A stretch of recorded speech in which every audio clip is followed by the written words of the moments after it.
Quishbilly Huddersfield Town. The most famous goal of Quishbilly's life. Is this the moment for Lee Fowler? It is. Take your place in Division 2, Huddersfield Town. Thank you.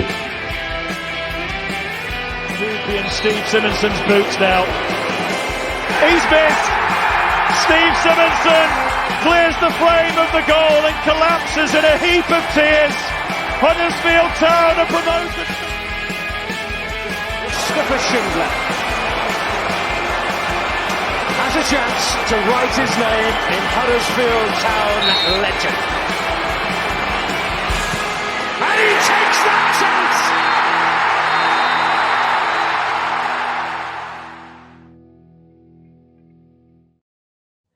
Hello and welcome to episode 193 of the Andy Takes That Chance podcast. The lads are down to the bare bones again this week. David Hartrick was scheduled to join us on his whistle-stop promotional tour of weareterriers.substack.com, but he has unfortunately been called up by the scientists at the National Institute of Health as the lightning rod of all COVID strains and illnesses is once again back in the sick bay, so he must be studied. Cozzy offered to join from a Spanish restaurant in Madrid, but you go enjoy your holiday, mate, and instead, literally saving the podcast this week as I was dying to pull it because I'm full of cold, I'm joined by Josh Phillips. How are you doing, Josh? I'm not so bad, mate. I wasn't too good this morning because I was in the White Rose yesterday and we had a few drinks during the day. So I'm glad this podcast... I thought you were at the shopping centre for a moment then. No, the White Rose Club, yeah. So yeah, we had a few drinks yesterday and just about recovered now. Good.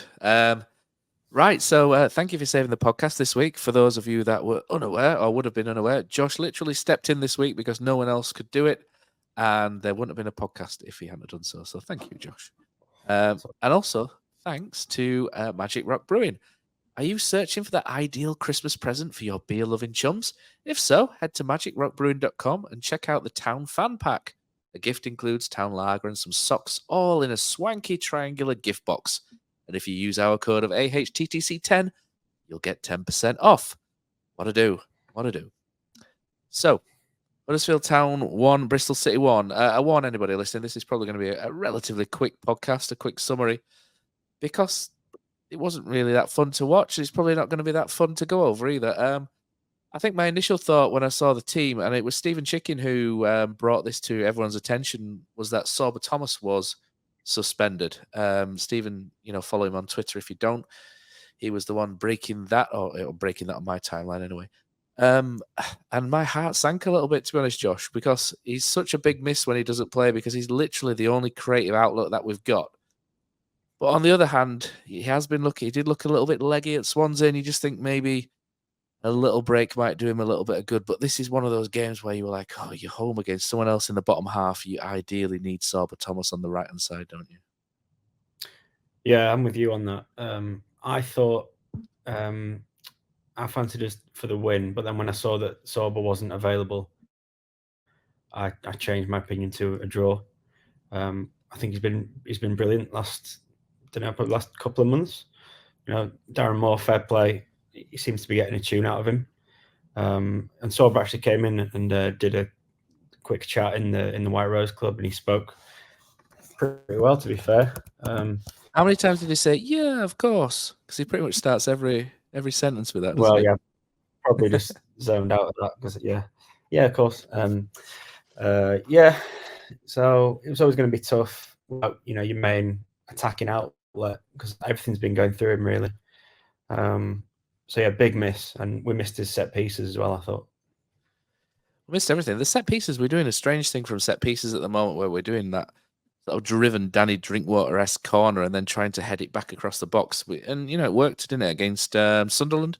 But we seem to be doing that quite a lot. But I do miss the old in-swingers from Sorba. They were belting, weren't they? A couple of years ago. Karama didn't take the wind into account in the first half. I don't think no one took the wind into account at all the entire game. That was one of the funny moments about the game, or the funny thing about it. Right, so a horrible start really for Town. Town just like they were on spice, weren't they? To be honest, like the zombie version as well, not Basil, because they're zombified, weren't they? in particular down our left-hand side, Tom Lees and Jaheim Headley had a torrid first 20 minutes, really, with Jason Knight, the Bristol midfielder, and Mark Sykes. And to be honest, Mark Sykes is a player that we liked when he was at Oxford, but he's ended up at Bristol City, and we made him look like George Best, didn't we? For he's a Northern Ireland international, and we made him look like prime Best at some points, apart from the end product maybe. But that first 20 minutes was shaping up to be a bit of a long day, wasn't it? Yeah, so obviously the first 10 seconds, wasn't it? They got in behind and had a real chance to score. You sort of accept that and think, right, you've had your warning now. Maybe a bit slow off the mark. That might kick us into life. But it was just the same ball every time, slotted in between two of our players, and he'd run round the right-hand side and get onto it. And I don't know how they didn't score, to be fair, from one of them, at least one of them. So we rode our luck in that sense. Absolutely. It's the end product from Max. There's a lot of crosses he fizzed across, wasn't there? Was no one there. And, I think had we been playing a team of more quality, not to do Bristol City down, because I quite like a lot of the Bristol City team.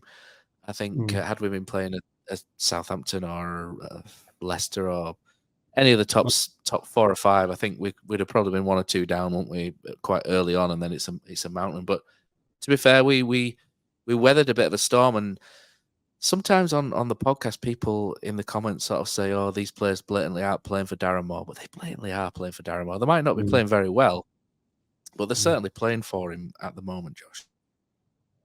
Yeah, absolutely. As you say, it's not great to look at. I'm not going to say for 1 minute that it is, but when people say they're not playing for him, that's measured on effort, and the effort is 100% there. Or else, if we didn't have the effort, we wouldn't be getting these results. We wouldn't be 4 unbeaten. It's just the lack of quality, really. It's letting us down and not turning these draws into wins. But yeah, I'm not having it that they're not playing for him. They definitely are. That wasn't going to be the question there. I could feel a horrible cough coming along, so I had to sort of end it and throw it to you, and then go cough my guts up. Sorry about that. I am struggling at the minute. We'll see how we go with this, but. Yeah.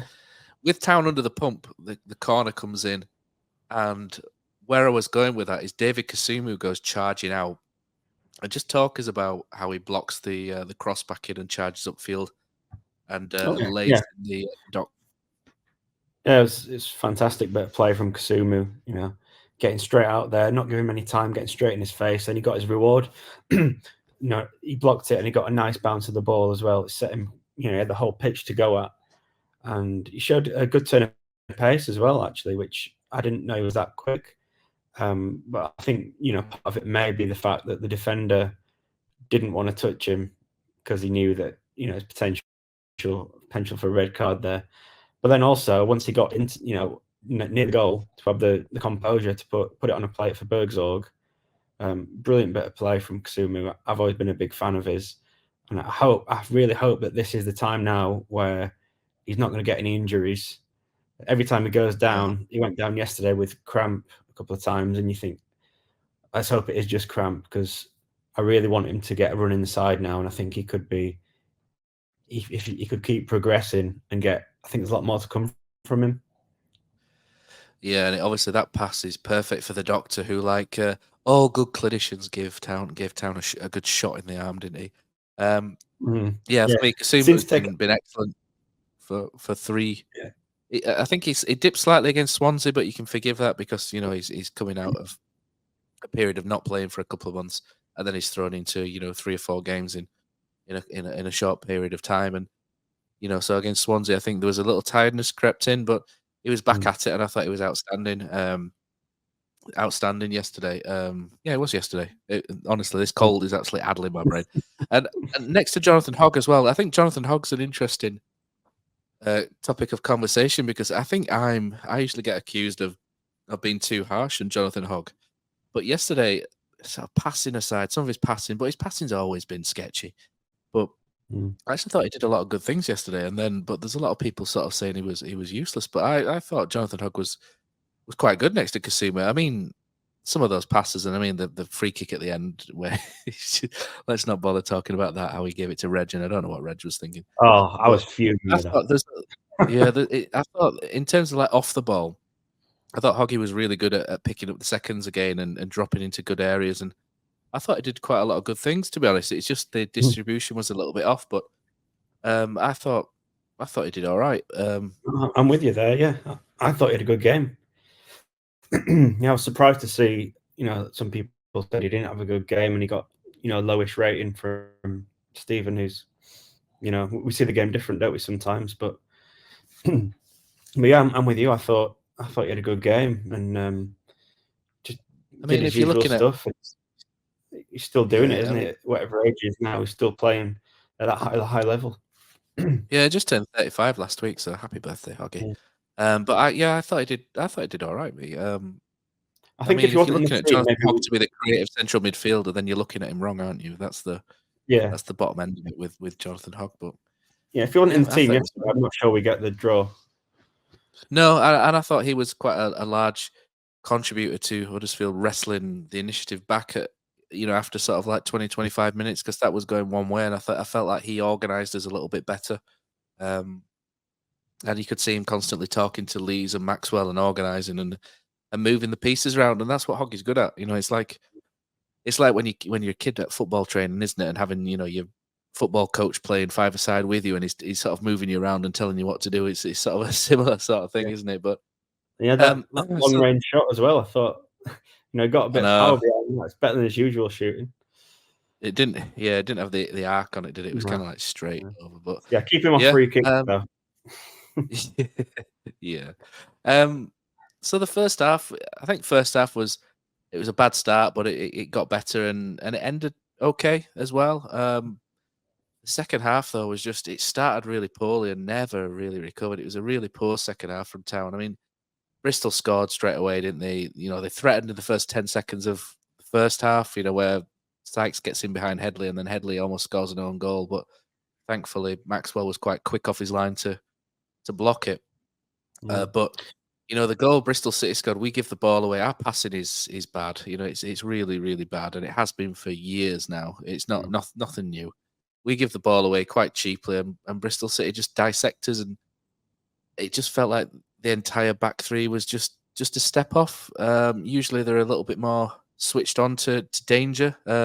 All three of them are players. I think everyone on the podcast really likes Pearson, Hellick, and Lees, and Hellick's, have been an outstanding player for us, but they all just kind of had a moment there at the same time. Usually that never happens, does it? Like one of them might have a moment and the other will come and cover, and unfortunately all three, where it gets played in behind Pearson and the ball across is quite good, and Conway, the young striker, kind of peels off Hellick, and Lees doesn't really pick him up, and he slots it underneath Maxwell, and you kind of look at it and think, could Maxwell maybe have done a little bit better?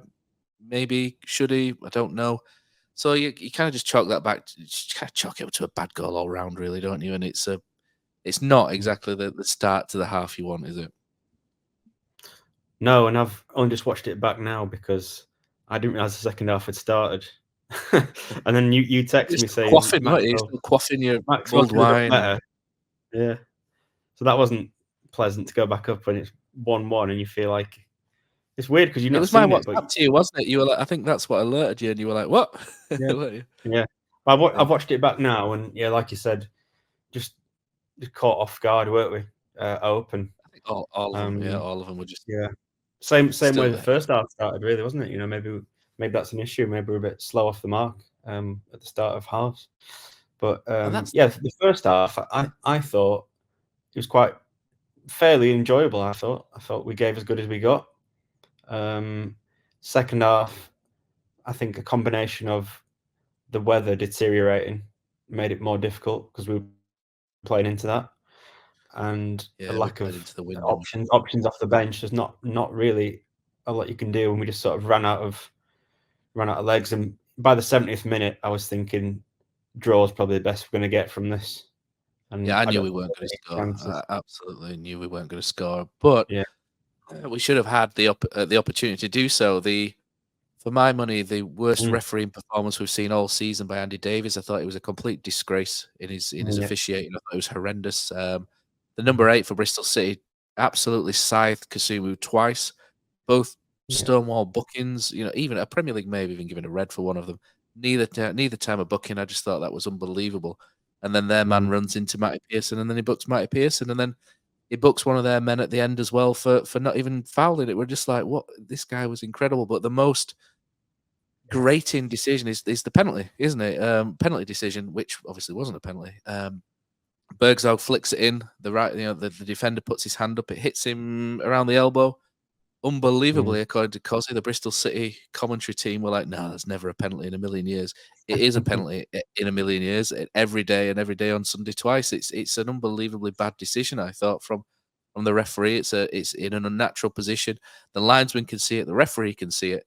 It's just an absolutely woeful piece of officiating, and we'd have probably missed, judging by how the second half was going. But you still should have been given the opportunity to do so. I was just really annoyed when I saw that in real time. I'm sat in the upper tier, and I could see that was handball. So when people officiating can't see that, it's just frustrating, isn't it? And it's frustrating. Yeah, you get a gut feeling. Still bubbling with me there, isn't it? But I was annoyed by that, Josh. To be honest, the decision.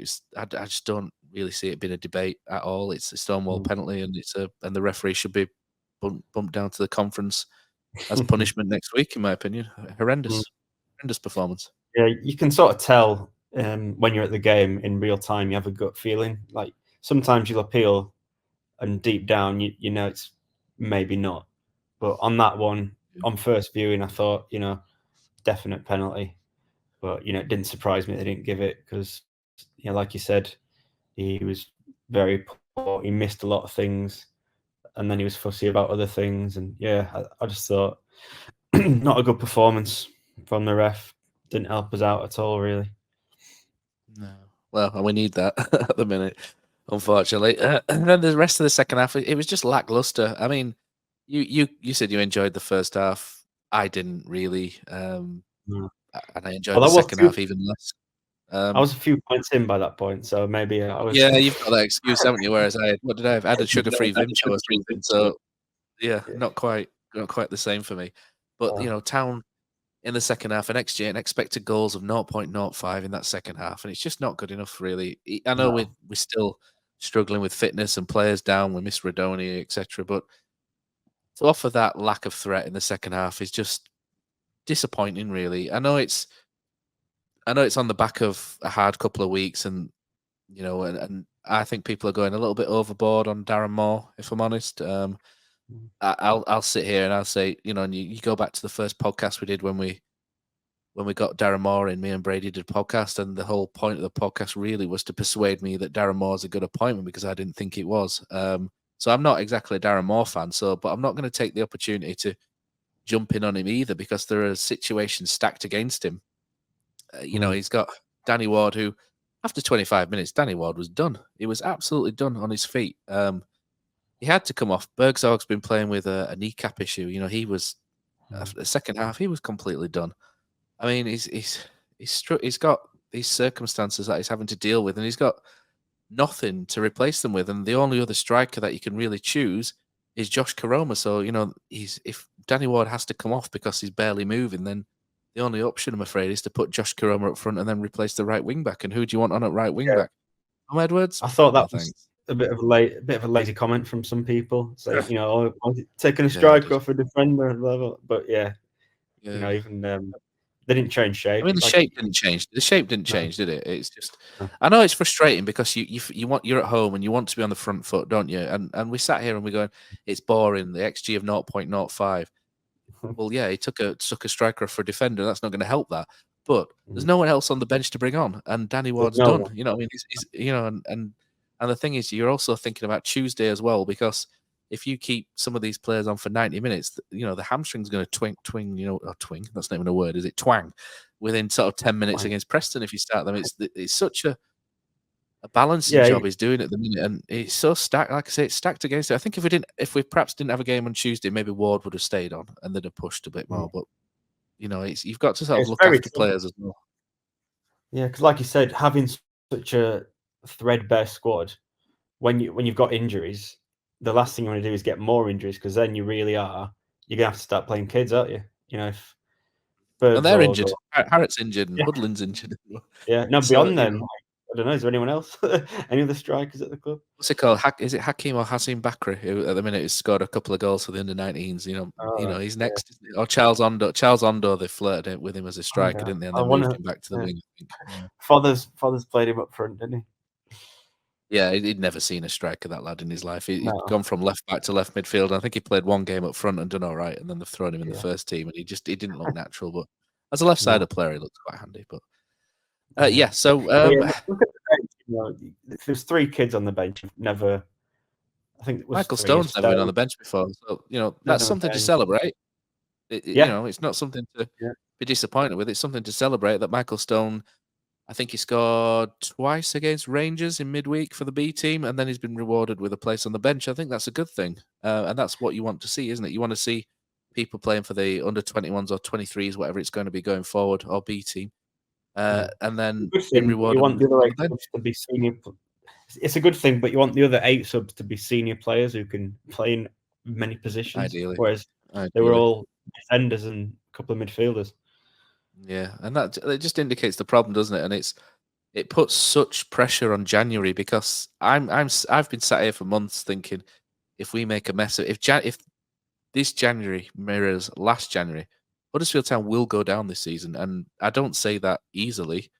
I just think the division's better at the bottom end this season, and if we sign poorly again, then it's not going to improve us, and it'll be a struggle. But it just puts pressure on being able to get the right players in. I think we can go get the right players, but like I say, January is difficult, and it's going to be costly. So hopefully the club take that into account. I think Kevin Nagel's got the bit between his teeth. I think he wants to do.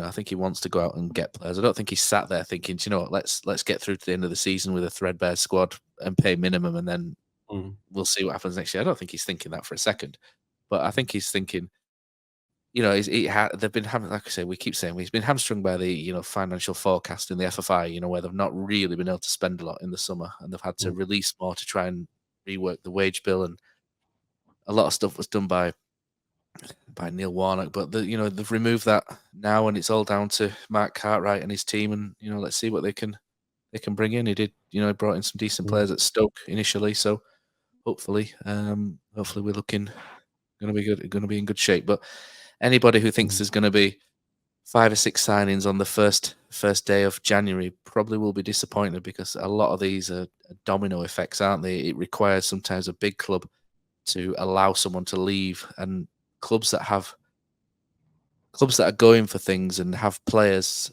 that are useful in terms of the squad don't always let players out initially, and it's like buying a house, in it, Josh. Essentially, you're waiting for change to happen and all sorts. So, bit of patience might be needed. I don't think we need 5 or 6, to be fair. I think we just need. Do you think? I think we need 4. First team players, I think we need 3 or 4. But I players. think we need the squad padding as well, in case we get injuries again, which can be loan, borderline. I think we need.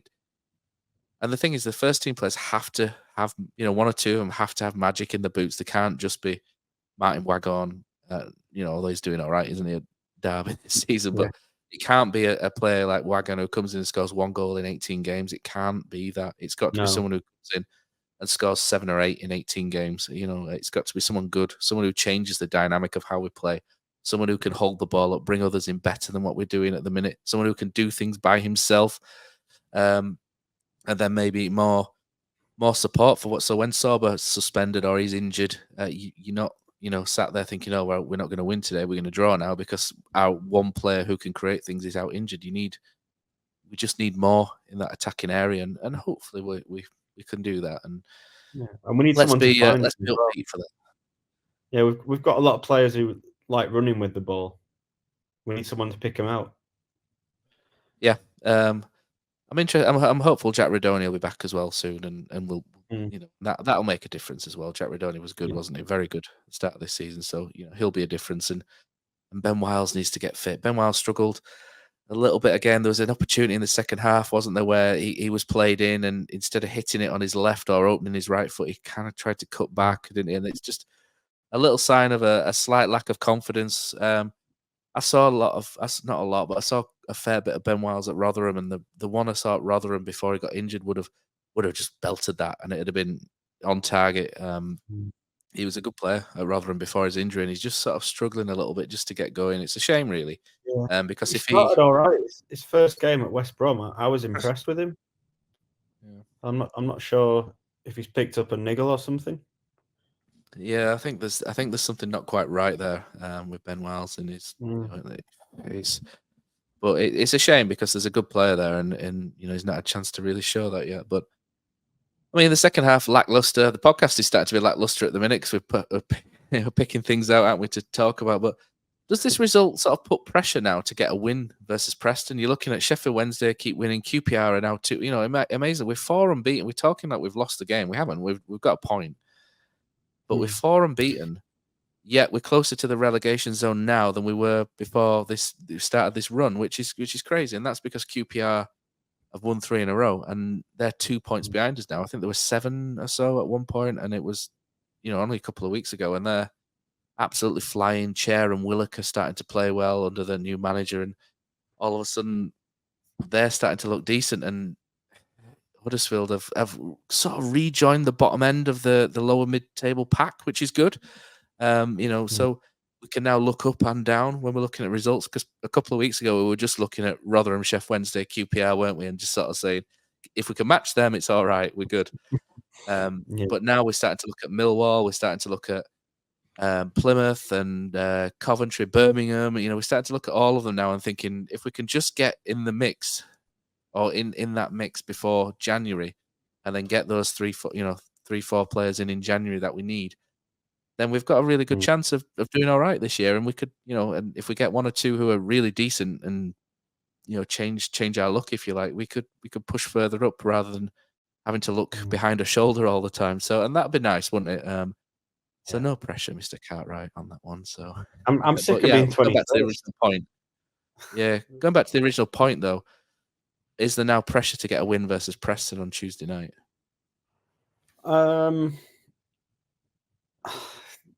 Don't lose, and that's probably a negative answer, but I think it's fair.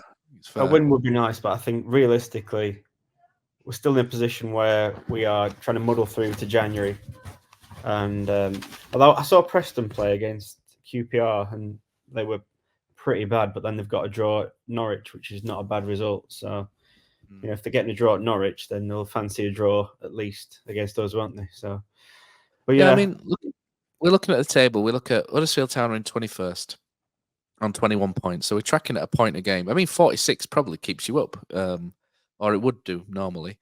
QPR are now on 19 points, 2 points behind us, but we're also level on points with Stoke and Millwall, and only 1 point behind Plymouth, who are in 18, and 2 behind Birmingham, and then just a win behind Swansea in 16. So we're not cut adrift like we were, which is testament to, and I think that kind of, I know people don't like the way we're playing at the minute. I don't like the way we're playing. You don't like the way we're playing. No one likes the way we're playing. I don't think Darren Moore likes the way we're playing at the minute. But I think it just kind of gives him a little credit in the bank that we now, at one point it was like the bottom 3, then us, and then the rest were a little bit away. And now we've caught the pack up, and it's just a case of staying there, isn't it, till January? I mean, if we beat Preston, it's not inconceivable that we could go up to 17th, which would be amazing, wouldn't it? But on the other hand, if we lose against Preston, and QPR have got, let me have a quick check, Plymouth at home. Plymouth never win away from home. So I expect QPR to possibly win that on the Wednesday. So by Wednesday night, we could be in the bottom 3. We could be 17th or in the bottom 3. And I think that's why it's quite a good comment you made, because don't lose, and it puts us on 22 points, which then puts QPR level if they beat Plymouth, and you're not kind of points behind you. You're level, and it's not the end of the world, is it? That what I'm trying to say. You're kind of still in the game, aren't you? You're still in the still in the mix, if you like. You're not behind. And to be honest, if we win 2 or 3 in a row, I mean, Norwich are only on 20. Norwich are only 6 points ahead of us in 13th. It's not. I think we've done quite well to pull it back in. I know tones of this podcast might be slightly negative because we've sat in the rain and wind and got wet through. We've got colds and there's no one there, and it's all a little bit miserable watching it. But you look at the table and you think, do you know what? Looking up, if we could just string one or two together, then we might get, you could get on a bit of a, you can get up into that lower, that middle of the bottom half, but lose, and then you're in the bottom three. And I think Town fans might start to panic a little bit if we hit that bottom three. I think that's a slight worry, but you've got to sort of keep your nerve. Hopefully, those at the club are definitely keeping their nerve anyway. But it's up to people like us to lose it and them to keep it. I think the QPR run has sort of changed the landscape of where we're at in the table, because it was looking like the bottom three could just be one of those seasons where the bottom three are hopeless and you just got to stay above them. But now that I can't see QPR going down now, with the run they're on and the players they've got. So I think, although it doesn't look great that we're closer to the relegation zone than we were a few games ago, I think at this stage of the season, we're not even halfway yet. I think it's better to be amongst like a big group of teams and stay like in amongst them, and then hopefully we're not one of the three that goes down. I think the next two matches are, like you said, just don't lose. We've got Millwall away coming up as well, haven't we? I think that's another one where we're level on points with them, and they're not very good. They're the worst. I think they're the worst team at home in the league this season. I hate saying things like that because we're usually charity FC, aren't we? When you're on a bad run, it's Huddersfield who you want to play, isn't it? But Millwall are struggling. The new manager's not quite. It's not quite worked. I mean, Stoke have sacked their manager today. Alex Neil's gone, and they're talking about John Eustace coming in. I think some people are living in cloud cuckoo land with Graham Potter being the suggestion. But Eustace appears. I know, Potter in the Potter. That's a great ring, isn't it? Great ring to it. But John Eustace is decent. I like him, but he usually takes a little bit of time to get going, doesn't he? So I like him. I think Stoke have got good players. I'm surprised they're so low, to be honest. Although you should never be surprised by Stoke because they constantly let you down, don't they? As if you're a gambling person, everyone always says, "Oh, Stoke top six," and then they're always like milling around 18th. They're like, "What's Stoke doing again?" So the cat. I think me and Brady refer to them as the catfish of the Championship, don't they? They always look like they're going to be top six, and then you turn up and they're like 20th again, and it's just catfish Stoke. Catfish or the bottlemen. Exactly, both. But yeah, so the table itself, it's not. We're not a million miles away. So even in the top half, look, Preston are 9th and they're on 29. It's not stuff like that. I know we're unlikely to finish 9th this season unless we sign a couple of absolute, worldies. We pull some rabbits out of hats. But it just shows that the league it's far from decided. It's far from cut and dry. Huddersfield, even if we go in the bottom three by not beating Preston on Tuesday, isn't it? Even then, nothing's cut and dry. There's a lot to play for, and January is just a few weeks away. Unfortunately, there's quite a few games in December, which isn't nice, is it, for us? But we've got Preston, and then Millwall. Like I said, I think Norwich are in there. I think we've got to go away to Norwich at some point as well. Yeah, Norwich on the 23rd, and Middlesbrough, Blackburn on the 26th, and I think we've got Middlesbrough on the 29th. So some tough games, but to be honest, they're all games we're capable of getting things from, whether it's just a point or whether it's just to shit out something. I don't think. Well, you said Southampton and Sunderland.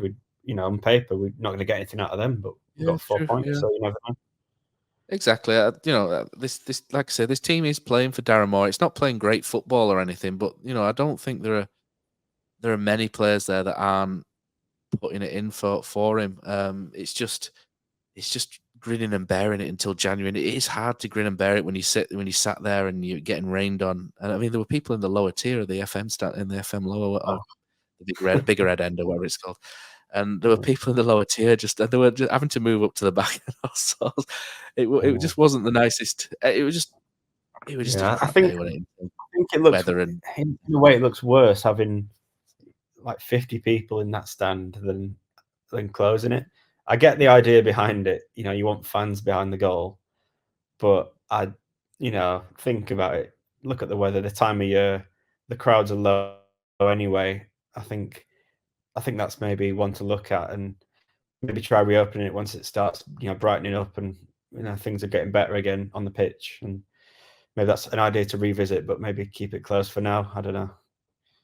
Yeah, it's not that we had me and Poz had our season tickets in there when we started Cowshed Loyal in like 2008 or something. We went down there and and to be honest, when it rained, it was pretty grim when you were down there and it's raining into you. 'Cause the wind sweeps into your face there as well. It's not the best stand in the world, unfortunately, but make it cheap enough and people can grin and bear it if it's cheap enough, can't they? But yeah. So moving on to away from the Bristol City. I don't have an opposition review this week because I didn't ask the Bristol City guy because I thought I was pulling the pod, to be honest. That's pulling the pod, not pud. I didn't think there was going to be a podcast, so I've not asked them, but I presume he'd say it wasn't the best game and it ended up probably, I don't know. Did we deserve? I think we deserved a point pretty much in the game, didn't we? I think the draw was probably the fair result in the end. I think if anyone could have said they could have snuck it, then probably them. But I think a draw was probably fair on the day. And the final bit for the podcast really is now we're into December. A certain Mr. Alan Nixon is rubbing his hands together. His Patreon is doing numbers. And he's back with stories this week. And this weekend is announced that Town will look to cash in on Brahima Diarra, a young player who I like, to be honest. I just don't think it's. I've just felt for a while that it's not really going to happen for him at Huddersfield. I just don't think he's got the solidity around him to, in the team for him to grow. And I don't think he has the ball enough, and I don't think he has options when he gets the ball that he wants either because of the way that we're playing at the minute. And from what I heard a while ago, he doesn't really want to sign a new deal at Huddersfield. So, I mean, trying to sell him in January before his contract's up and he can go for nothing to a team in Europe or wherever probably makes sense, doesn't it? Yeah. I think he's gone backwards a little bit the last few months. I think since Warnock's left, he's not been the same. And the biggest thing is learning when to release the ball. So, really frustrating. He'll beat 4 men and then he'll try and beat a 5th and 6th. He's a bit head down. Or he'll go back and try and beat them again. I've lost patience with him a bit, especially now. I knew that this was probably going to come about. I didn't think he'd stay beyond this season. So, yeah, it probably makes sense to try and get a little bit of money for him. I don't think we'll get that much, given that he's got 6 months left on his contract.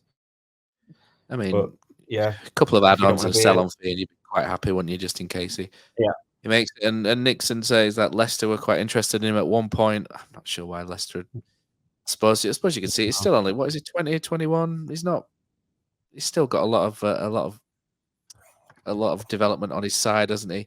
But like you say, it's the decision making, and I think when he plays for Huddersfield, his decision making, because he'll get the ball that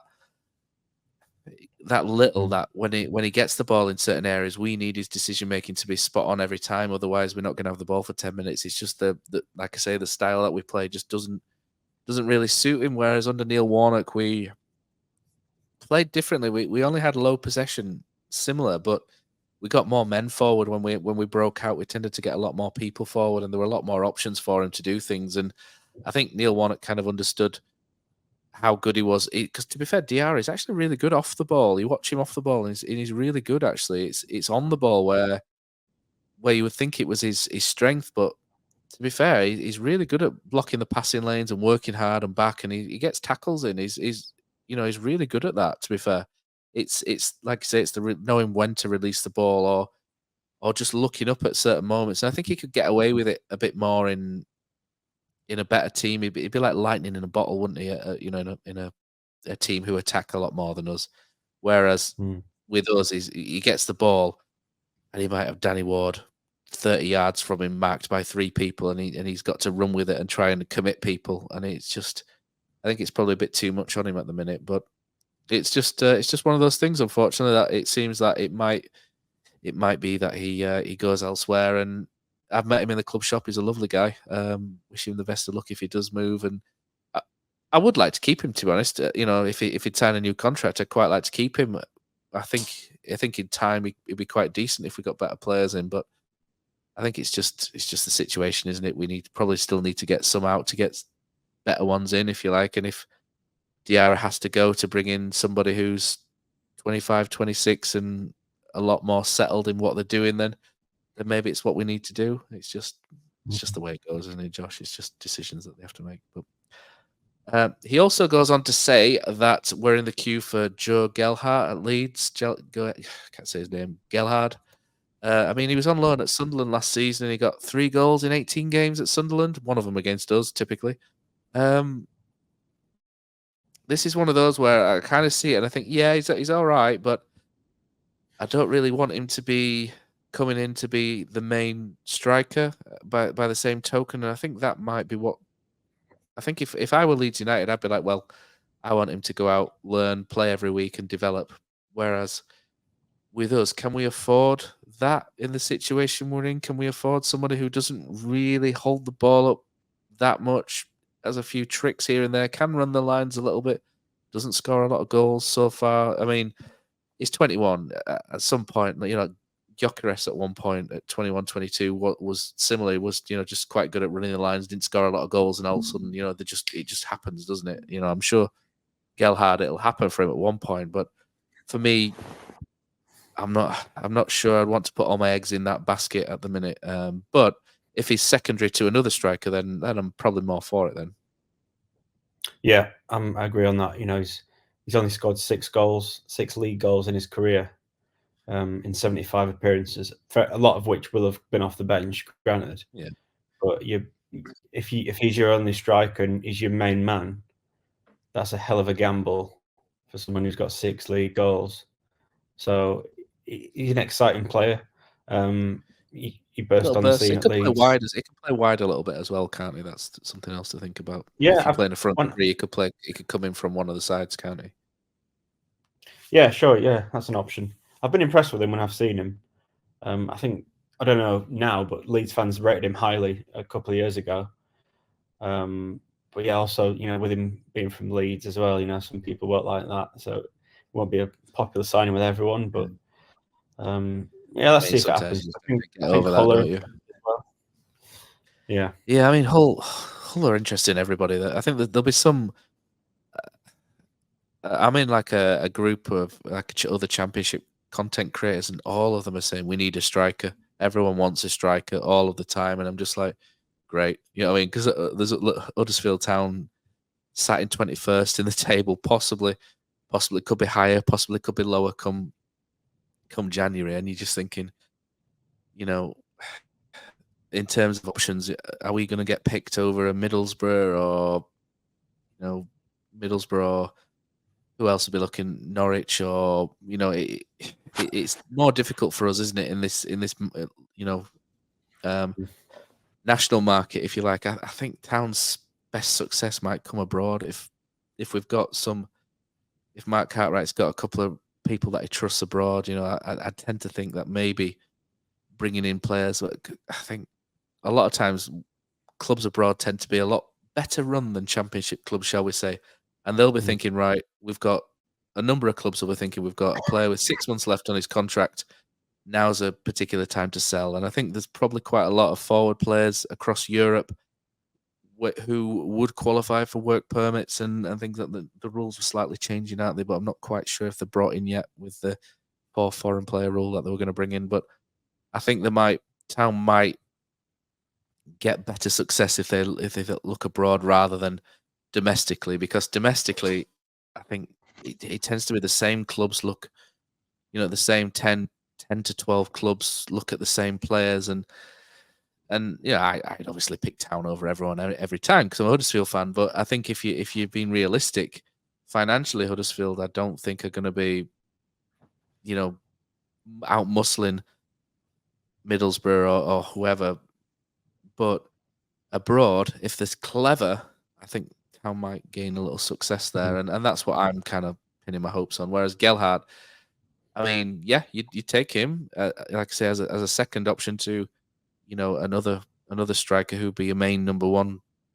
But I just think maybe Town might need to be clever this window rather than just compete for the same players everyone else is. But we'll see. I'm sure more will occur. Realistically, you're not going to sign a proven championship goal scorer when you're 21st in the league. So you've either got to go abroad or League One, or you take a different route and you sign a striker who may not. You sign a Delano score many Bergzorg that goals. no one knows about. Yeah, may not score many goals himself, but maybe he will create more opportunities for other attacking. Yeah, I mean, I think if Darren Moore's playing 3-5-2, I think there's room for both there. I think we probably do need some form of target man who's big, quick, strong. And if he doesn't score a lot of goals, that's fine. If they bring someone in to play alongside him, you could have a. You think he will more play diminutive- 3-5-2? I think it suits us more because of the three centre backs. I mean, the centre backs are our strong point, aren't they? They are, but I'm not sure. The only thing I don't like about it on the ball, Pearson and Lees, when you play the back three, they get the ball a lot. Yeah, it's not great, and the problem as well is Hogg tends to drop into that three quite a lot as well.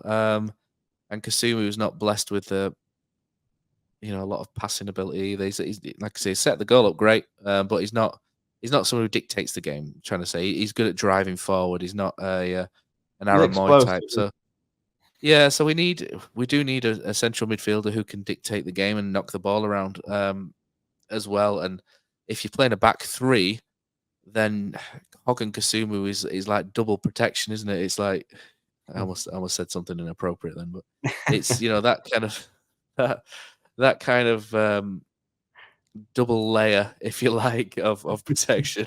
This is going off piece really badly, but they're that's fine in the situation we're in. But if we're then going to bring strikers in and we're going to need players that can get them into the game, is where I'm going with that. And Hogg and Kasumu back three probably doesn't really do that as much as you like. So if we're bringing these forwards, we're going to need someone to knit the play from the first to the third, third, or final third, I should say. If you're playing a back three, you need one of the three to be your Levi Colwill, who can take the ball, carry the ball if needed. Yeah, you look at Nakayama, don't you, for that? But yeah, there are weaknesses with Nakayama when he plays on the left side of the centre backs as well, aren't there? I like him as a footballer. I think he's great, but potentially, I quite like a back four with Pearson at right back. I know he's not a natural right back, but you can play Nakayama then on the left, can't you? And then you just have that wrap around with the three. Yeah, Nakayama can just go forward a bit more and use his passing ability, and you have someone else who can pass on that sort of right hand side, and then you've just got a bit more creativity in the team, and you can knit things together. I think that's my frustration with watching Town at the minute. I don't see patterns of play developing, and that's what frustrates me watching Huddersfield. I don't see a style. I don't see patterns emerging. I don't see them trying things. I just see them I just see them clinging on quite a lot and then going direct to disrupt and then bring the chaos. That's what Neil Warnock did, didn't he? He brought the chaos, which I could understand what that and why, but I'm still not seeing sort of patterns emerging other than play direct balls to the wing and then cross it into the box. That's all I've seen so far this year, and that's under Warnock as well this season. I just want to see a bit more emerging, and I kind of want a central midfielder to be brought in as well, just to help with that, rather than just play this standard of football or this type of football we play at the minute, because it's not great to watch, is it? And unless you can bring in a target man if you like, but you need someone to be able to hit him with the pass every time, don't you? And Hellick's not. I think Hellick's a little bit underrated with his feet, and Lees is okay in certain things, but Matty Pearson's probably a bit more rushed, so shall we say, than the other two. But yes, like I say, Nakayama can play, and we don't really have a ball playing goalkeeper either, do we? Nichols and Maxwell are not exactly sweeper keepers, are they? Although good at what they do, they're not someone who's going to come out and then start playing Claudio Bravo type passes through the thirds and what have you, are they? So and to be fair, you're not going to get many at this level anyway. But yeah, that's what we're thinking of. So I think that's all I've got. That's all I think my cold can take for today, Josh. I'll be honest. Yeah. But yeah, so we move on. Back stronger, as Peter Crouch always says. We're just muddling through, aren't we? We're just muddled through since the first few minutes of the podcast. Never mind Huddersfield Town from now till January. It's all the same, isn't it? We're muddling through. Football club muddling through. We're a reflection of what's going on the pitch. Yeah, we are. Yeah, exactly. Yeah, I mean, our standards aren't particularly great at the minute, but never mind. Yeah. So Tuesday night, I'm really sort of. I think I'm gonna, as long as my cold improves, I'll be there on Tuesday night. But I'm not sure many are gonna be. Josh, the attendance was No. not. I mean, the people in the ground. I mean, I thought 7,500 maybe on Saturday, and people are just fed up, aren't they? People are fed up, and the people that are going are fed up. It's just not Yeah. not fun, is it? At the minute, I mean, the weather probably played. I mean, my other half and 5-year-old looked outside and just went, "Nah, go by yourself today." So I went without them. But and Tuesday night, he doesn't go on Tuesday nights because he's 5, and obviously has to be in bed by 8:30. So yeah, I'm not sure. I'm not sure it's going to be a particularly big attendance. I wouldn't imagine Preston are in a weird form at the minute, aren't they? I don't think their fans are particularly happy, so I don't think there'll be a big following over. It's going to be a bit of a throwback to when there were just a couple of thousand rattling around in there, isn't there? I think, but I mean, I think if we score first, I think that the fans will back them, and then it actually hopefully drives them on, because I think we could possibly do with a win. I agree with you that it's a must not lose, but I do think we need to get a win from either Preston or Millwall just to keep in that pack and not get a couple of points adrift, because I think panic might set in to the fans at certain points, and I think sometimes that transfers onto the field, doesn't it? When the nervous energy kind of transfers a little bit at times into how the team play, but. You know, Yeah. a win will do wonders for us all. A Christmas miracle, Josh, is what we need, and I think that's Yeah, the Christmas miracle. probably a good way know, to finish. 'Cause I'm just tripping we're over doing myself here. Yeah, we're doing it tough at the moment. It's tough for the fans, really, because where we are in the league, and is it going to get better? But you just got to hope, haven't you? You just got to hope that it will get better. Whether it be Exactly. this Turn up, season. get behind them, and Yeah. then turn up, get behind the team. If they lose and they play crap, I mean, let them know. The town fans aren't shy of it, letting them know, and I've got no issues with that as long as it's relatively. Well, like I said, the effort's there. Above I know that should be the bare minimum, shouldn't it? But I suppose But we've seen many town teams in the past where it's not. So it's worth mentioning, isn't it? I So think there's a difference between trying your best and being like really at it, and giving absolutely everything and having the intensity in your game. All right, fathers, particularly off the ball, and I think we are seeing that. So yeah, I'm not going to be too critical at the moment. I think we're doing the best with what we've got.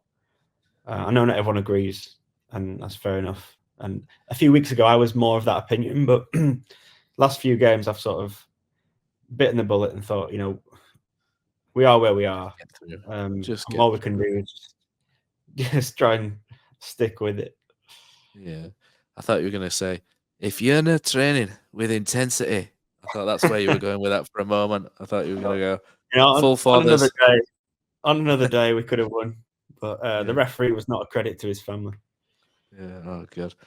Just had a flashback from people announcing Mark Fotheringham taking training from KFC car park, just as a flashback then, which was a classic moment from last season. But I think that'll do for this week.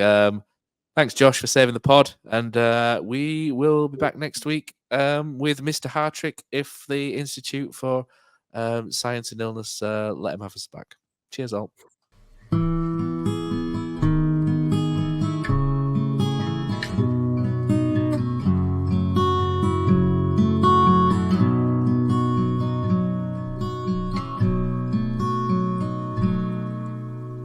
There's a team that is dear to its followers. The colours are bright blue and white. They're a team of renown, and they're the pride of the town. And the game of football is their delight.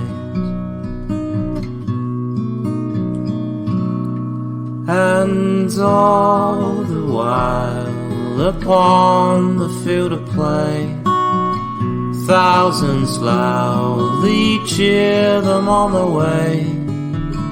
Often you can hear them say, Who can beat the town today? And then the bells will ring so merrily, and every goal shall be a memory. So town, play up and bring that cup back to Huddersfield. So town, play up and bring the cup back to Huddersfield.